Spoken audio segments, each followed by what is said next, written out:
بسم اللہ الرحمن الرحیم۔ گمنام ہیروز کے معزز ناظرین و سامعین، السلام علیکم۔ ڈاکٹر محمد انیب سلیمی کے ساتھ آپ سن رہے ہیں دیوتا۔ تو آئیے بڑھتے ہیں کہانی کی جانب۔ پارس اول کے سلسلے میں جو کچھ کر رہی ہوں اس میں یہودی اکابرین کا کوئی ہاتھ نہیں ہے۔ میں یہ پہلے بھی کہہ چکی ہوں، اب بھی کہہ رہی ہوں، یہ سب کچھ اپنے اطمینان کے لیے کر رہی ہوں۔ آخر تم کس طرح کا اطمینان چاہتی ہو؟ میں اپنے بیٹے جیسے ہارون کو پارس کی طرح شاہکار بنانا چاہتی ہوں، جس طرح اسے چھوٹی سی عمر میں زیادہ سے زیادہ تعلیم دی گئی، اس کے دماغ میں ٹیلی پیتھی کے ذریعے حیرت انگیز یاداشت کی قوت پیدا کی گئی۔ اسی طرح میں اور تم مل کر اپنے بیٹے جیسن ہارون کو بھی ایسا ہی بنائیں گے۔ تم جس طرح پارس اول کی حفاظت کرتے ہو، اس کے لیے سوچتے ہو، اس کے لیے مستقبل کے منصوبے بناتے ہو، اسی طرح میرے بیٹے جیسن ہارون کے لیے بھی بناؤ گے۔ تمہارا بیٹا پارس تمہارے نام سے اور تمہارے مذہب سے منسوب ہے، اسی طرح میرا بیٹا بھی تمہارے نام سے اور تمہارے مذہب سے منسوب رہے گا۔ اگر میرے لوگوں نے اسے یہودی بنایا تو میں پارس اول کو بھی یہودی بنا دوں گی۔ یہ کیا بکواس کر رہی ہو؟ ابھی یہ بکواس لگ رہی ہے، جب تمہارے دونوں بیٹے مسلمان کی بجائے یہودی بن کر پروان چڑھیں گے تو تمہاری آنکھ کھل جائے گی، تم پچھتاؤ گے، لیکن پچھتانے کا وقت گزر چکا ہوگا۔ لہٰذا اب بھی عقل سے کام لو، اپنی ذمہ داریوں کو سمجھو۔ میں اپنے بیٹے جیسن ہارون کے ساتھ اپنا وطن چھوڑ رہی ہوں، تم اس سلسلے میں میری مدد کرو۔ میں یہاں سے نیو یارک جاؤں گی، تم بھی وہاں پہنچو گے، اس طرح ہم وہاں ایک نئی گھریلو زندگی کی ابتدا کریں گے۔ پارس اول کہاں ہے؟ وہ نیو یارک میں ملے گا۔ میں نے رابطہ ختم کر دیا، پھر اپنے دماغ میں سوچ کی لہریں محسوس کرتے ہی سانس روک لی۔ یقیناً فرہاد اب پھر کچھ کہنا چاہتا تھا، جبکہ میں کچھ سننا نہیں چاہتی تھی۔ ابھی اسے اچھی طرح سوچنا، سمجھنا اور میری باتوں کو تسلیم کرنا چاہیے تھا۔ میں بعد میں اس سے رابطہ قائم کرنے والی تھی۔ رات کے 3 بج چکے ہیں۔ میں اپنی ڈائری میں چند سطور لکھوں گی، پھر اسے بند کر کے کہیں چھپا دوں گی اور سونے کی کوشش کروں گی۔ میں ابھی نارمل ہوں، سوچتی ہوں اگر فرہاد سے رابطہ قائم کرنے کے دوران بھی نارمل ہوتی تو اسے دشمنوں کی طرح کبھی چیلنج نہ کرتی کہ میں اس کے دونوں بیٹوں کو یہودی بنا دوں گی۔ خدا نہ کرے کہ میں ایسا کروں۔ پارس اول کی طرح میرا بیٹا بھی مسلمان رہے گا، فرہاد کی اولاد کہلائے گا، اور میں خدا سے دعا مانگتی ہوں اگر میں کوئی غلطی کروں تو اس سے پہلے ہی مجھے موت آ جائے۔ او خدایا، مجھے موت دے یا فرہاد کے لیے جان دینے کی توفیق دے۔ مجھے اتنا موقع دے کہ میں ہوش و حواس میں رہ کر پارس اول کو دوبارہ ادارے میں پہنچا دوں اور اپنے بیٹے جیسن ہارون کو فرہاد کے حوالے کر دوں تاکہ وہ اسے اپنی مرضی اور اپنے مذہب کے مطابق پروان چڑھائے۔ خدایا، مجھ پر بے وفائی اور دشمنی کا جو الزام لگ رہا ہے، اس الزام کو مٹانے کے تمام ذرائع ختم ہو چکے ہیں۔ میں بہت مجبور اور بے بس ہوں۔ اتنی بڑی دنیا میں ایک بندہ بھی ایسا نہیں ہے جو میری طرف سے صفائی پیش کرے۔ جب کوئی سہارا نہیں ہوتا تو صرف تو ہی یاد آتا ہے۔ میرے مالک، میرے پروردگار، میری دعاؤں کو قبول کر لے۔ میرا ہارون موسیٰ کی سرزمین پر ہے، اسے بابا فرید واسطی مرحوم کے ادارے میں پہنچا دے۔ شب بخیر فرہاد، شب بخیر۔ میں سونے جا رہی ہوں۔ کل جب سورج نکلے گا، میری آنکھ کھلے گی تو میں اپنے ہوش و حواس میں رہوں گی یا نہیں، یہ میں نہیں جانتی۔ خدا کرے یہ ڈائری تمہارے ہاتھ آئے اور میری زبان تم سے بات کرے۔ میری اور اعلیٰ بی بی کی سیٹیں امریکہ جانے والے ایک طیارے میں ریزرو ہو چکی تھیں۔ ہم رات کو پیرس سے روانہ ہونے والے تھے، لیکن شیبہ کی دشمنی نے ہمارا راستہ کھوٹا کر دیا تھا۔ رسونتی، پومی، واٹسروکی اور جناب شیخ صاحب نے بھی یہی بیان دیا تھا کہ پچھلی رات پارس اول ادارے میں موجود تھا۔ جو رو رہی تھی، پارس کے پاس جانے کے لیے مچل رہی تھی، وہ سب اسے سمجھا رہے تھے۔ آرمر اس کے سر پر ہاتھ پھیر کر تسلیاں دے رہا تھا۔ بیٹے صبر کرو، پارس اب بچہ نہیں رہا، وہ جلد ہی واپس آ جائے گا۔ جناب شیخ صاحب نے اس کے سر پر ہاتھ رکھ کر کہا، بیٹی تم نے آخری بار پارس اول کو کب دیکھا تھا؟ جو نے روتے روتے کہا، ہم ہر رات ایک دوسرے کو گڈ نائٹ کہہ کر رخصت ہوتے ہیں، پھر صبح 4 بجے بیدار ہوتے ہیں۔ اگر کوئی سوتا رہے تو دوسرا اسے آ کر جگاتا ہے۔ آج صبح پارس میرے کمرے میں آیا تھا، اس نے مجھے نہیں جگایا، چپ چاپ میرے ہاتھ کو پکڑا، پھر خدا حافظ کہہ کر جانے لگا۔ میں سمجھ رہی تھی وہ شرارت کر رہا ہے، دور کھڑا نیند کی حالت میں دیکھ رہا ہے۔ میں اس سے بات نہیں کروں گی، وہ خود ہی مجھے چھیڑ کر جگائے گا، لیکن مجھے کیا معلوم تھا کہ وہ مجھ سے ناراض ہو گیا ہے۔ کچھ پتہ بھی نہیں چلتا کس لیے ناراض ہو گیا ہے، کیوں مجھے چھوڑ کر چلا گیا ہے۔ آرمر نے کہا، جب پارس تمہیں خدا حافظ کہہ کر گیا ہے تو تم سے ناراض نہیں ہے، کیا تم نے آنکھیں کھول کر اسے تلاش نہیں کیا؟ آرمن نے اس کے آنسو پونچھنے کے لیے ہاتھ بڑھائے تو اس نے ہاتھ کو پرے کرتے ہوئے کہا، میں پونچھنے نہیں دوں گی، میں آنسو بہاتی رہوں گی، جب تک وہ نہیں آئے گا روتی رہوں گی۔ جناب شیخ صاحب نے کہا، بیٹی جواب دو، کیا تم نے آنکھیں کھول کر اسے تلاش نہیں کیا؟ میں نے تلاش کیا تھا، آنکھیں کھول کر اسے دیکھا، وہ کمرے میں نظر نہیں آیا، پھر میں اٹھ کر باہر گئی، میں یہی سمجھتی رہی کہ وہ کہیں چھپ گیا ہے اور مجھے پریشان کر رہا ہے۔ میں نے کہہ دیا، جاؤ، میں تمہیں تلاش نہیں کروں گی، تم اتنی صبح آنکھ مچولی کھیل رہے ہو، میں اپنے بیڈ روم میں جا رہی ہوں، آنا ہے تو آ جاؤ۔ میں بیڈ روم میں آ گئی لیکن وہ ابھی تک نہیں آیا ہے۔ یہ کہتے ہی وہ پھوٹ پھوٹ کر رونے لگی۔ میں نے دماغی طور پر حاضر ہو کر آلہ بی بی سے کہا، اکثر حالات میں تقدیر کو ماننا پڑتا ہے، ہم جب چاہیں ایک دوسرے سے نہیں مل سکتے۔ پہلی بار ہم نے ملنے کے لیے امریکہ جانا چاہا، پہلے تم گئیں، میں بعد میں آنے والا تھا، لیکن دشمنوں نے مجھے تل ابیب پہنچا دیا۔ آج رات کی فلائٹ سے ہم پھر امریکہ جانے والے تھے، لیکن اب یہ مناسب نہ ہوگا۔ آلہ بی بی نے پوچھا، ادارے میں کیا ہو رہا ہے؟ سبھی اس کے لیے پریشان ہیں، جو آسمان سر پر اٹھائے ہوئے ہے، وہ رو رو کر جان دے دے گی۔ فرحات، مجھے جذباتی رپورٹ نہ دو، یہ بتاؤ پارس اول اس ادارے میں آخری بار کب دیکھا گیا؟ جو نے آج صبح کوئی 4 بجے اسے اپنے کمرے میں محسوس کیا تھا، وہ اسے خدا حافظ کہہ کر چلا گیا تھا، اس کے بعد نظر نہیں آیا۔ اس کا مطلب یہ ہے کہ پارس اول کچن کا سامان لانے والی گاڑیوں میں چھپ کر گیا ہے۔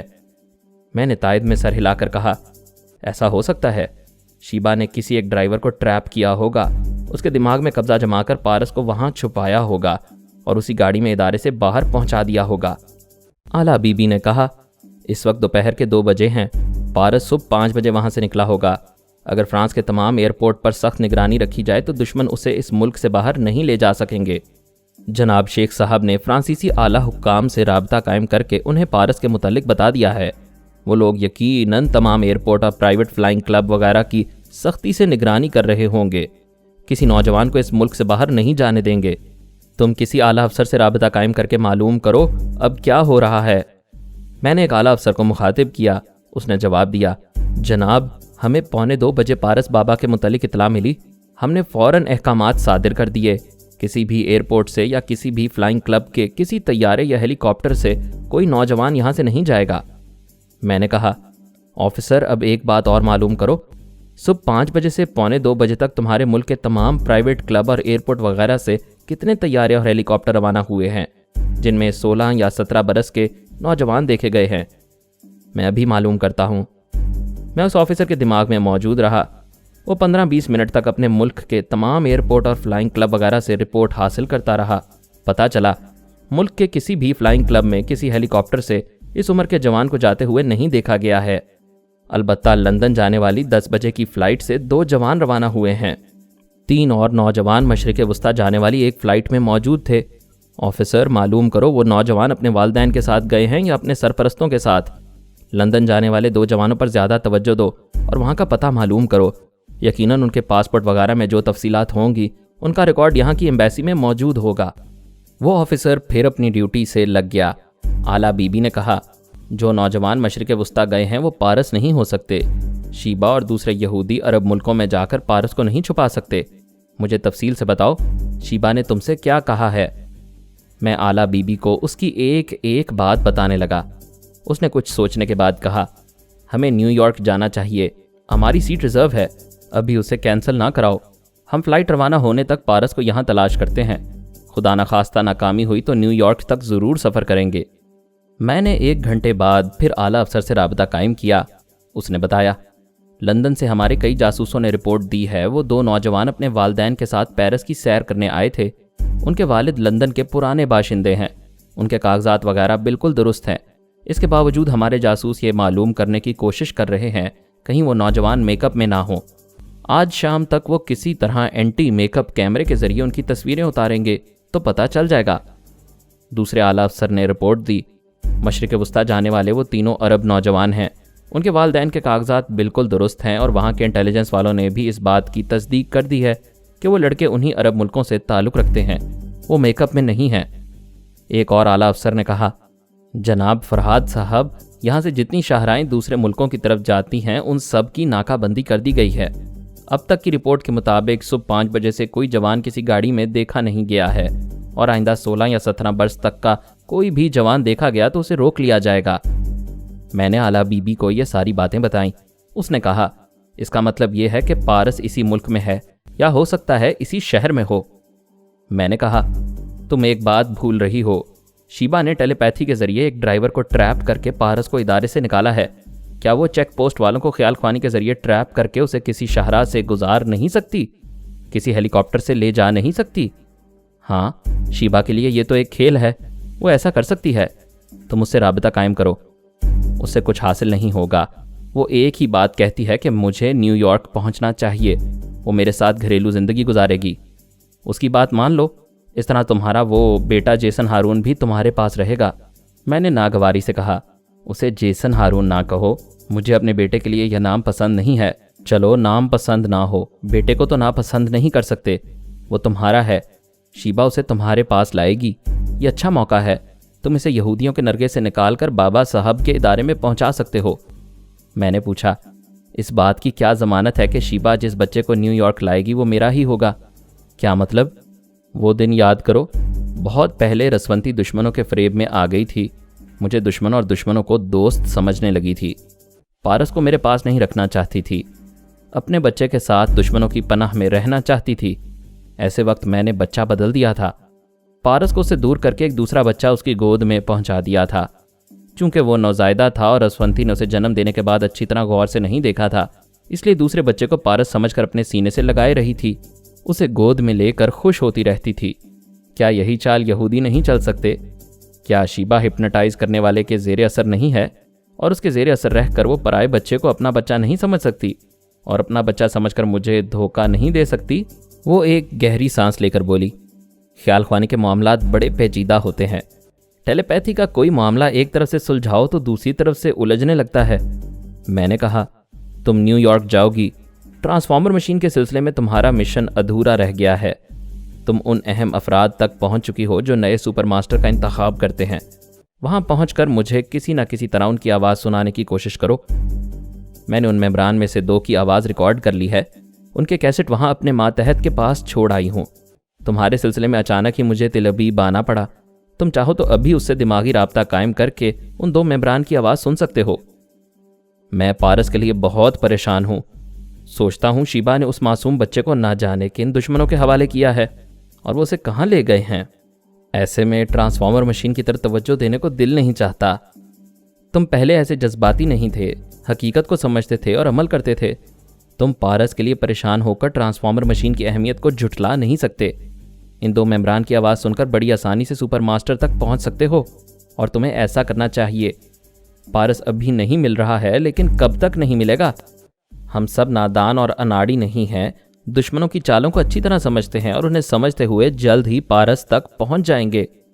اچھی بات ہے، میں شام تک تمہارے ماتحت سے دماغی رابطہ قائم کروں گا۔ شام تک نہیں، ابھی۔ میں سوچتی ہوں تم اپنا دھیان بٹاؤ، صرف پارس کے متعلق نہ سوچو، سوچنے کے لیے میں بھی موجود ہوں۔ یہ صرف میں نہیں کہہ رہی ہوں، رسونتی بھی کہہ رہی ہے، وہ میرے دماغ میں موجود ہے۔ اس نے میرے دماغ میں آ کر کہا، فرہاد، میں اپنے بیٹے کے لیے کتنی پریشان ہوں، کتنی گھبرا رہی ہوں، میں بیان نہیں کر سکتی۔ تم میرے دماغ میں آ کر میرے دل کا حال معلوم کر سکتے ہو۔ اعلیٰ بی بی مجھے جذباتی باتیں کرنے سے منع کر رہی ہے، اور تم میرے سامنے جذباتی ہو رہی ہو۔ تمہارے دل کا حال معلوم کرنے سے پارس ہمیں واپس نہیں ملے گا۔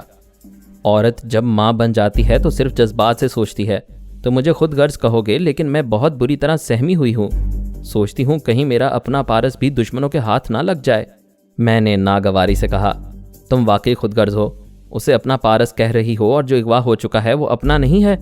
شیبا ٹھیک ہی الزام دیتی ہے کہ تم دونوں بچوں میں تفریق پیدا کرتی ہو، ایک کو بھرپور ممتا دیتی ہو اور دوسرے کے لیے صرف زبان سے ممتا کا اظہار کرتی ہو۔ جو ہاتھ سے نکل چکا ہے اس کے لیے صرف ظاہری پریشانی ہے، جو تمہاری نظروں کے سامنے محفوظ ہے اس کے لیے سہمی ہوئی ہو۔ مجھے الزام نہ دو، میرے دماغ میں آ کر دیکھو، میں اسے ڈھونڈ نکالنے کی کیسی کوششیں کر رہی ہوں۔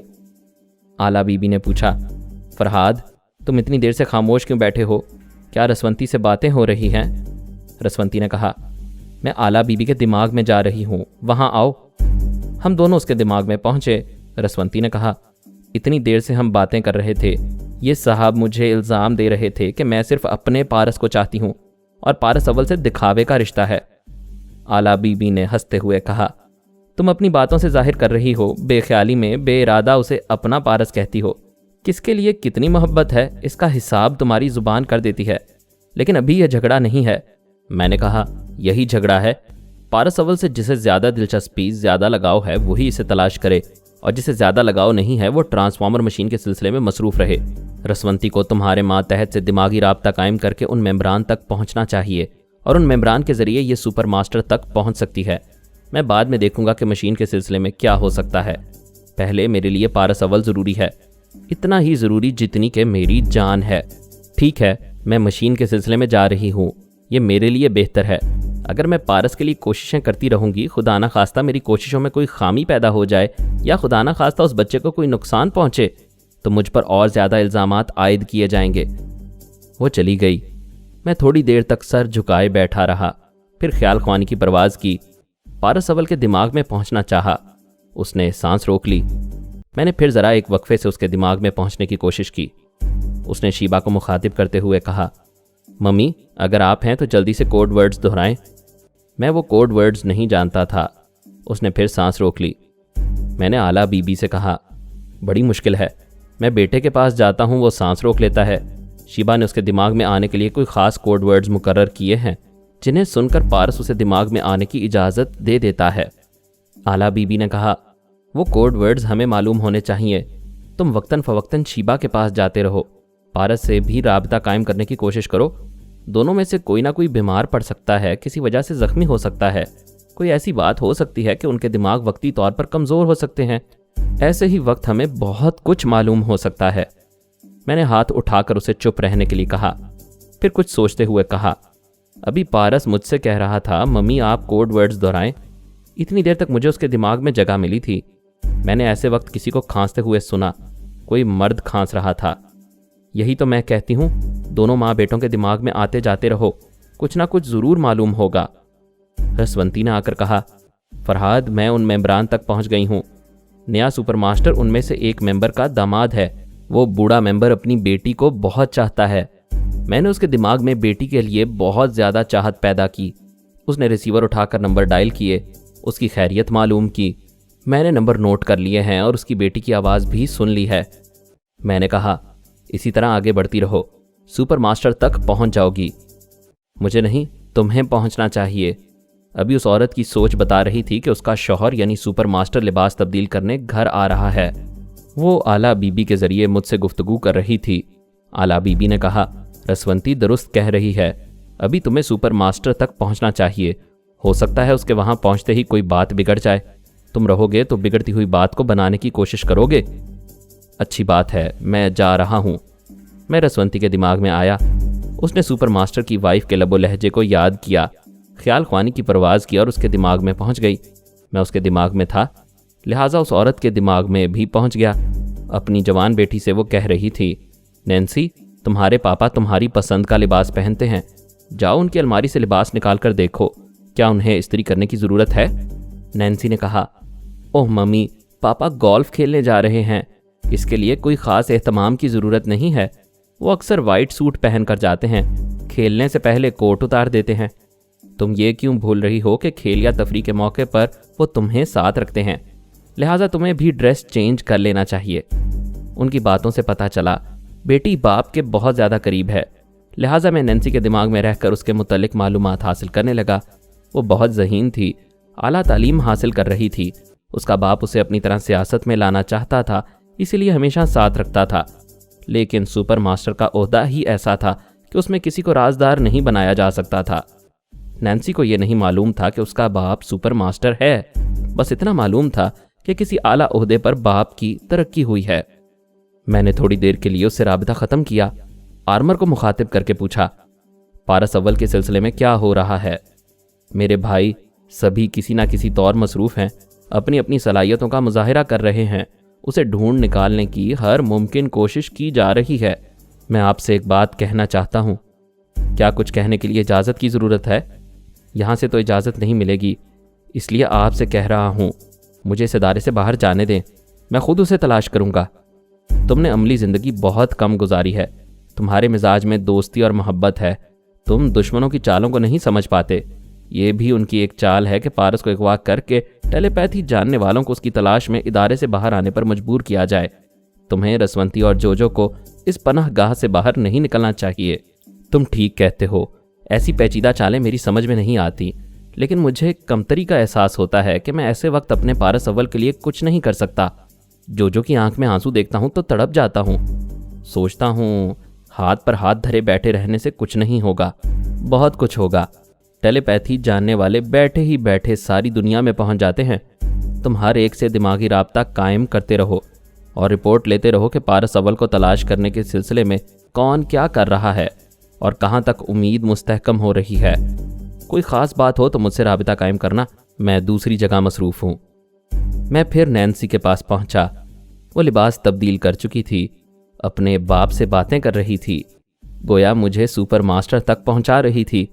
وہ کمرے میں تھی اور سپر ماسٹر سٹور روم میں لباس تبدیل کرتے ہوئے اس کی باتوں کا جواب دے رہا تھا۔ میں نے نینسی کے دماغ میں ٹرانسفارمر مشین کا خیال پیدا کیا۔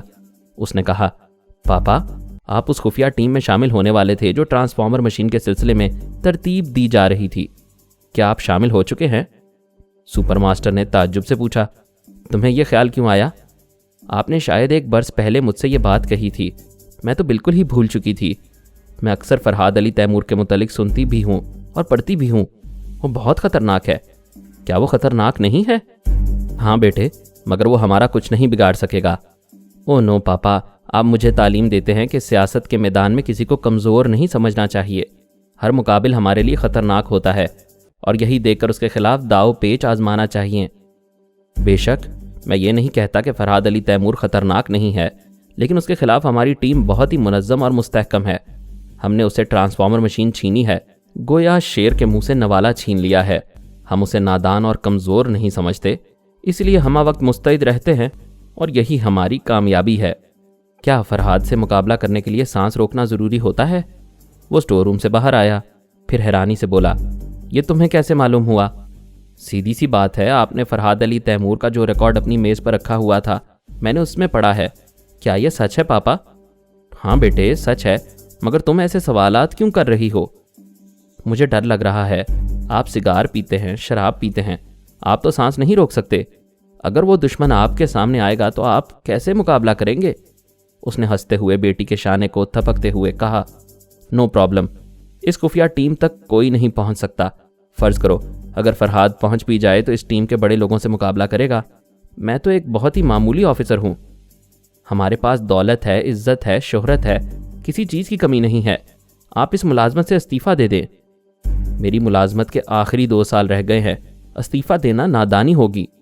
اس نے قریب آ کر بیٹی کے شانے تھپ تھپاتے ہوئے محبت سے کہا، تم میرے لیے اتنی فکر مند ہوتی ہو تو مجھے بہت اچھا لگتا ہے۔ یہ سوچ کر بہت خوشی ہوتی ہے کہ کوئی مجھے اس قدر چاہنے والی ہستی ہے۔ آپ مجھے کتنا چاہتے ہیں؟ میری جان، تمہیں اپنی جان سے زیادہ چاہتا ہوں۔ باپ بیٹی پیار و محبت کی باتیں کرتے ہوئے ایک کار میں آ کر بیٹھ گئے تھے اور گولف پارک کی طرف جا رہے تھے۔ مجھے اچھی طرح یقین ہو گیا تھا کہ سپر ماسٹر سانس روکنا نہیں جانتا ہے۔ نینسی نے ٹھیک ہی کہا تھا، جو شخص سگار پیتا ہو اور شراب پیتا ہو وہ کبھی سانسوں پر قابو نہیں پا سکتا۔ میں بڑی آسانی سے نئے سپر ماسٹر کے دماغ میں پہنچ گیا۔ وہ ٹرانسفارمر مشین اسی تہہ خانے میں رکھی ہوئی تھی جہاں ایک بار جوجو کو اغوا کر کے پہنچایا گیا تھا۔ انہیں اس بات کا اندیشہ نہیں تھا کہ ہم دوبارہ اس خفیہ تہہ خانے تک پہنچ سکیں گے۔ پہلی بار ہم نے وہاں تک پہنچنے کے لیے جوجو کے دماغ کا سہارا لیا تھا، اب وہاں کا نظام کچھ بدل گیا تھا۔ سپر ماسٹر کو بھی اس تہہ خانے میں جانے کی اجازت نہیں تھی، لیکن وہ بدستور وہاں کا انچارج تھا۔ اس مشین کی حفاظت کے لیے 5 آدمیوں کی خفیہ ٹیم بنائی گئی تھی، جن میں سے ایک سپر ماسٹر تھا۔ باقی 4 افراد سپر ماسٹر کی اجازت کے بغیر اس تہہ خانے میں داخل نہیں ہو سکتے تھے، اور اجازت دینے والا سپر ماسٹر خود بھی وہاں قدم نہیں رکھ سکتا تھا۔ شاید اس کی وجہ یہ تھی کہ وہ سانس روکنا نہیں جانتا تھا، جبکہ باقی 4 افراد یوگا کے ماہر تھے۔ ان کے دماغوں میں کوئی ٹیلی پیتھی جاننے والا نہیں آ سکتا تھا۔ ان 4 میں سے 2 شخص بہت ہی تجربہ کار میکینک تھے، وہی اس ٹرانسفارمر مشین کو آپریٹ کرتے تھے اور اس کی دیکھ بھال کرتے رہتے تھے۔ باقی 2 افسران ان تجربہ کار میکینکوں کی نگرانی کرتے تھے۔ وہ چاروں اس خفیہ تہہ خانے میں داخل ہونے سے پہلے سپر ماسٹر کو اپنے متعلق رپورٹ دیتے تھے، وہاں داخل ہونے کا وقت لکھتے تھے، پھر ایک ایکس رے روم سے گزرتے تھے۔ اس روم سے باہر ایک بڑی سی اسکرین تھی. اگر ان کے لباس وغیرہ میں کوئی ایسی قابل اعتراض چیز چھپی ہوتی تو وہ اسکرین پر نظر آ جاتی. اسی طرح جب وہ تہہ خانے سے باہر نکلتے تو اسی ایکس رے روم سے گزرتے. اس طرح پتہ چل جاتا کہ وہ اس تہہ خانے سے کوئی چیز تو نہیں لے جا رہے ہیں. ایسی احتیاطی تدابیر اس لیے کی گئی تھیں کہ اس سے پہلے سابقہ super master Major Bright, Colonel Jim اور جنرل ڈیکورا نے غداری کی تھی اور وہاں سے مشین کا نقشہ لے گئے تھے، پھر خود ایک نئی مشین تیار کی تھی. وہ چاروں افراد تہہ خانے میں جانے کے بعد جس طرح مشین کو آپریٹ کرتے تھے اسے آزماتے تھے اور اس کے ذریعے سرکاری مفادات کی خاطر جو کام کرتے تھے اس کی مکمل رپورٹ لکھا کرتے تھے. سپر ماسٹر وہ تمام رپورٹ پڑھتا تھا، پھر اسے اعلیٰ حکام تک پہنچا دیتا تھا. اگرچہ سپر ماسٹر تہہ خانے کے اندر نہیں جاتا تھا لیکن اسے ساری رپورٹ ملتی رہتی تھی اور وہ رپورٹ مجھے اس کے دماغ سے مل رہی تھی. انہوں نے یہ طے کر لیا تھا کہ مشین کے ذریعے ٹیلی پیتھی کا علم حاصل کرنے کے سلسلے میں جلد بازی نہیں کی جائے گی. جب تک کوئی ٹیلی پیتھی جاننے والا نہیں ملے گا اس وقت تک وہ اپنے خاص لوگوں کو کمپیوٹر مین بنائیں گے. کمپیوٹر مین کا مطلب ہے ایسا شخص جو ہر بات کا جواب برق رفتاری سے دے، ہر پیچیدہ مسئلے کو چشم زدن میں سلجھا دے. وہ اتنا حساس ہو کہ جنرل ڈیکورا کی طرح دور کی آواز سن کر چونک جائے اور یہ بتا دے کہ آدمی آ رہا ہے، جانور آ رہا ہے یا کوئی گاڑی چل رہی ہے. یہ کوئی حیرت انگیز یا غیر معمولی بات نہیں ہے. اللہ تعالیٰ نے اپنے بعض بندوں کو اتنا حساس بنایا ہے کہ وہ دور کی آواز سن لیتے ہیں. آنکھوں کو ایسی بینائی عطا کی ہے کہ وہ اندھیرے میں کسی کو واضح طور پر نہ دیکھیں مگر کسی حد تک دیکھ لیتے ہیں. اسی طرح کسی چیز کو سونگ کر بتا دیتے ہیں کہ کون سی چیز ضرر رساں ہے، کون سی چیز نقصان نہیں پہنچائے گی اور کون سی چیز جان لیوا ہو سکتی ہے. سپر ماسٹر کی ٹیم نے ایسے غیر معمولی افراد کو تلاش کیا تھا اور ان کی تمام صلاحیتیں اپنے خاص لوگوں کے دماغوں میں منتقل کر رہے تھے. انہوں نے 12 ایسے خاص افراد کا انتخاب کیا تھا جو جسمانی اور دماغی طور پر صحت مند تھے. ان 12 افراد کی عمر 20 سے 30 برس تک تھی. ان میں سے 2 شخص ماہر نجومی بن چکے تھے. ہماری دنیا میں ایسے نجومی، قیافہ شناس اور علم العادات کے ماہر گزرے ہیں جو اپنے علم کے ذریعے سچی پیشین گوئیاں کرتے تھے. ایسے ماہر افراد آج بھی ہیں اور ایسے ہی لوگوں کو تلاش کر کے ان کی تمام صلاحیتیں اپنے 2 خاص آدمیوں میں منتقل کر چکے تھے. باقی 10 میں 4 افراد کو ڈپلومیٹ بنایا جا رہا تھا. ایسے ماہر سیاستدان جو اپنے ملک کی خارجہ پالیسی کے مطابق کسی بھی چھوٹے یا بڑے ملک کو سیاسی چکروں میں الجھا سکتے تھے. ایسے ماہر سیاستدانوں کی تمام دماغی صلاحیتیں ان 4 آدمیوں میں منتقل ہو چکی تھیں. یوں تو 12 افراد دماغی اور جسمانی طور پر نہایت صحت مند تھے لیکن باقی 6 افراد باڈی بلڈر تھے، جدید انداز میں لڑنے کا فن جانتے تھے. ایسے افراد کے حواس خمسہ کو غیر معمولی بنایا جا رہا تھا. وہ ذہانت اور حاضر دماغی میں کمپیوٹر کی طرح تیز رفتار بنائے گئے تھے. کوئی ٹیلی پیتھی جاننے والا ان 12 افراد کے دماغوں میں نہیں پہنچ سکتا تھا. اگر کسی وجہ سے ان میں سے کوئی بیمار پڑ جاتا، زخمی ہو جاتا یا سانس روکنے کے قابل نہ رہتا تب بھی ان کی غیر معمولی حس بیدار رہتی، جسے عام طور پر چھٹی حس کہا جاتا ہے. وہ ایسے سنگ دل اور غیر معمولی قوت برداشت کے حامل تھے کہ اگر بندوق کی گولی ان کے جسم میں پیوست ہو جاتی تو وہ اپنے ہاتھوں سے اپنے جسم کے اس حصے کو چیر کر گولی نکال سکتے تھے. اس کے نتیجے میں پیدا ہونے والی تکلیف کو حیرت انگیز طور پر برداشت کر لیتے تھے. اس ٹرانسفارمر مشین کا یہی فائدہ تھا. اللہ تعالیٰ نے چند لوگوں کو حیرت انگیز بنایا، وہ مشین ان کے ذریعے دوسروں کو حیرت انگیز بنا رہی تھی. آئندہ یہ عجوبے کیا گل کھلانے والے تھے یہ بعد میں بیان کروں گا. فی الحال 2 اہم باتیں بتا دوں.